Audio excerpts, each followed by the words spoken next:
अस्सलामुअलैकुम my YouTube family, आप सब कैसे हैं। उम्मीद करती हूँ खैरियत से होंगे। तो गाइस अभी है टाइम तकरीबन सुबह का और मैं जा रही हूँ नीचे नाश्ता बनाने के लिए।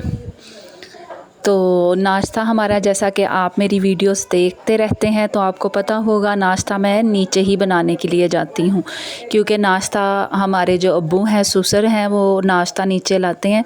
तो फिर सारे इकट्ठे नाश्ता हम लोग नीचे से ही करते हैं। खाना भी हम लोग नीचे आके ही खाते हैं। बाज़ दफ़ा कभी थोड़ी सी सुस्ती हो तो फिर हम लोग ऊपर ले आते हैं। तो यहाँ पे मैं दिखा रही थी कि सीढ़ियाँ जो सी हमारी बहुत गंदी होती हैं। हर 2 या 3 दिन बाद मैं फ़र्श और सीढ़ियाँ धोती हूँ और पता नहीं ये मिट्टी कहाँ से आती है, इतनी मिट्टी आती है, इतनी डस्ट होती है और ऊपर का सारा सहन भी गंदा हो जाता है और सीढ़ियाँ भी गंदी हो जाती हैं। तो फिर गाइस मेरे हस्बैंड जो उनसे हैं वो ले आए थे नान चने। मैं शायद नीचे से वो दही लेने के लिए गई थी लस्सी के लिए और जुमे का दिन था। मैंने नमाज़ वगैरह पढ़ी, सूरत काफ़ पढ़ी। सूरत काफ़ जुमे वाले दिन लाज़मी आप पढ़ा करें। तो यहाँ पे मेरे हस्बैंड जो उनसे हैं वो कर रहे थे पेंट दरवाज़े को और थोड़ी देर मैंने भी पेंट किया था। जब कोई पेंट कर रहा हो तो आपका भी दिल करता है कि हम भी पेंट करें, तो ऐसा ही हुआ, मेरे हस्बैंड ने पेंट किया। यहाँ पे अभी दरवाज़ा गीला था और बाहर हम लोगों ने पंखा चला दिया था कि ये दरवाज़ा जो सा है ना वो खुश्क हो जाए। तो अभी एक हमारा दरवाज़ा रह गया है करने वाला, पेंट करने वाला, तो वो भी इंशाल्लाह ताला जल्दी कर लेंगे। वो देखने में तो इजी ही लगता है कि हम खुद ही कर लेंगे, लेकिन जो करता है वो उसी को ही पता होता है। बड़ी मुश्किल से बाजू थक जाती है।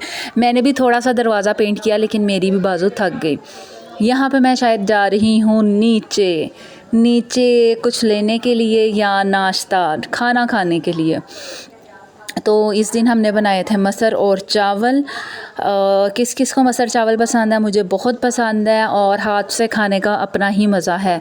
मसर चावल बने हो और साफ़ सुथरी ज़मीन और ज़मीन पे बैठ के, बाहर सहन में बैठ के आप खाना खाएं। ज़मीन पे बैठ के खाना खाने का अपना ही मज़ा है। चाहे आपके घर डाइनिंग टेबल है, सोफ़े हैं, टेबल है, लेकिन जो ज़मीन पे बैठ के खाने का मज़ा है वो ज़मीन पे ही बैठ के खाने का है। बड़ा सुकून मिलता है, बड़े आप इजी होके खाना खा लेते हैं और हाथ से खाने का भी अपना ही मज़ा है और हाथ से खाना सुन्नत है। तो गाइस ये हम लोग निकल गए बाहर। पता नहीं दिल अजीब सा उदास सा हुआ था अंदर बैठ के। अपने हस्बैंड को मैंने कहा चलें बाहर चलते हैं। हम लोग चले गए बाहर। हम लोग गए लिबर्टी में। हमने कहा कि चलें, चल के देखते हैं, कुछ ना कुछ देखते हैं, शूज़ जूतियाँ ये देखते हैं। तो यहाँ पे हम लोग जो से हैं लिबर्टी जा रहे हैं। तो गाइस देखें ये नहर वाली साइड कितनी सजाई हुई है और जो बिलों ने तंग किया हुआ है। यहाँ पे तो लाइटिंग बहुत ज़्यादा चल रही है और जो हम लोग घर में अगर इतनी लाइट जलाएं तो हमें कितना ज़्यादा बिल आए। अब सिर्फ़ एक पंखा चलाने पे और लाइट चलाने पे ही इतने बिल आ जाते हैं। तो गाइस मैं एक दिन बैठी सोच रही थी कि हमारी लाइफ क्या है। हम लोग उठते हैं, उठ के काम करते हैं, टीवी देख लिया, मोबाइल देख लिया, मतलब ठीक है नमाज भी 5 वक्त की पढ़ ली, लेकिन ज़िंदगी का मकसद क्या है हमारा। मतलब उठ के सिर्फ़ टीवी देख लेना या मोबाइल देख लेना ये कोई मकसद नहीं है। मेरे ख़याल से हमें कुरान पाक पढ़ना चाहिए, समझ के पढ़ना चाहिए, तर्जुमे के साथ पढ़ना चाहिए। और चाहे वो आप किसी भी एज में चले जाते हैं, अगर आप बूढ़े हैं फिर भी, क्योंकि हम लोगों ने जिस तरह कुरान पाक पढ़ा है, हम लोगों ने बाजियों के पास पढ़ा हुआ है। खैर मैंने तो कारी साहब के पास भी पढ़ा हुआ है, लेकिन फिर भी मुझे ऐसा लगता है कि मेरे तलफ़्फ़ुज़ में कुछ गलतियाँ होंगी। मतलब जिस तरह आप लफ्ज़ को लंबा करते हैं या जिस तरह मतलब सारा बताते हैं कारी साहब या कोई भी जिन्होंने आलमा का कोर्स किया, वो आपको बताते हैं कि लफ्ज़ को कितना लंबा करना है, कितना खींचना है। तो हम लोग उस तरह से नहीं करते।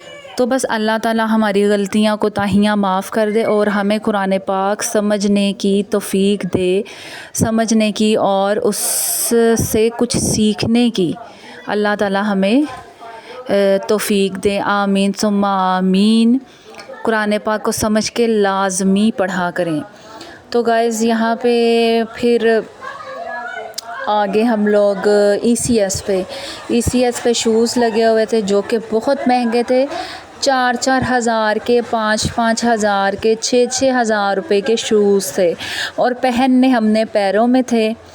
तो गाइस शूज़ तो अच्छे थे नो डाउट, लेकिन महंगे बहुत ही ज़्यादा थे। इससे कम रेंज में तो ये मेट्रो पे शूज़ लगे हुए थे जो कि अच्छे थे, लेकिन इतनी वैरायटी मुझे कोई ज़्यादा नहीं लगी। जितनी ECS पे वैरायटी थी उतनी वैरायटी स्टाइलों पे बंद शूज़ की नहीं थी। जिस तरह से वैरायटी होती है मेट्रो की, उस तरह से ये वैरायटी नहीं थी, ना ही ज़्यादा थे। हाँ, फैंसी चप्पल्स बहुत अच्छी लगी हुई थी। मतलब अभी जैसे शादियों का सीज़न है तो बड़ी अच्छी अच्छी चप्पल्स लगी हुई थी, ये जूतियाँ लगी हुई थी और इनकी प्राइजेस भी काफ़ी हाई थे और बड़ी खूबसूरत जूतियाँ बनी हुई थी। लोग जो उनसे थे वो आए हुए थे, पहन पहन के देख रहे थे। तो गाइस इतनी महंगी जूती लेने का फ़ायदा तो कोई भी नहीं है। ठीक है, शादी पे एक दिन पहनी, उसके बाद आपने फिर 1 साल बाद शादी आएगी, फिर आपने पहनना है। तो ये जूतियाँ पहनी नहीं जाती फैंसी, ये वैसे ही डिब्बों में पड़ी रहती हैं और पड़ी पड़ी इनकी गम निकल जाती है, ये ख़राब हो जाती हैं। तो ये है अगले दिन का। तो यहाँ मैंने अपने हस्बैंड के लिए बनाया था अंडा और साथ में चाय। यहाँ पे नाश्ता मैंने ऊपर बना लिया क्योंकि मैं ऊपर ही ले आई थी नाश्ता, और दूसरा ऊपर आ रही थी गैस। जब ऊपर गैस आ रही हो तो मैं नाश्ता फिर बना लेती हूँ। यहाँ पे मैं बनाने लगी थी पराठे, क्योंकि नहीं सॉरी, वो नाश्ता जो मैंने बनाया था वो अहमद का बनाया था, क्योंकि अहमद ने कहा कि हम रोज़ाना रस चाय नहीं खाएँगे। तो उसके लिए मैंने डबल रोटी और अंडा बनाया था जो उसने जर्दी जर्दी खा ली थी और सफ़ेदी नहीं खाई थी। यहाँ मैं बना रही हूँ पराठा अपने हस्बैंड के लिए और अपने लिए, और बड़े मज़े के लच्छे वाले पराठे बने थे। और गैस कभी कभार ऐसे मिलती है तो फिर फटाफट मैंने पराठे बना लिए। पराठे बना के हमने किया था साग गरम और यमी यमी सा साग। और आपको पता है जब साग घर में बनाओ तो सुबह भी साग, दोपहर को भी साग, शाम को भी साग और अगले दिन भी साग नाश्ते में पराठे के साथ, तो अपना ही मज़ा है। साथ देसी घी हो या मक्खन हो और पराठा और साथ में साग, बहुत मज़े का लगता है। यहाँ मैंने ये पराठे बना के रख दिए थे और आज हमने बनाए थे शलजम। अभी पता नहीं नए आए हैं कि नहीं आए, लेकिन शलजम बहुत मज़े के बने थे। हम लोगों ने शलजम बनाए थे और शलजम भी चोपड़ी रोटी हो देसी घी के साथ और साथ में शलजम हो तो उनका अपना ही मज़ा है। तो गाइज़ ये मैं पराठे जो उनसे हैं वो इनके पेड़े बल्कि पहले बना के रखे थे और अब मैं इनको बना रही हूँ।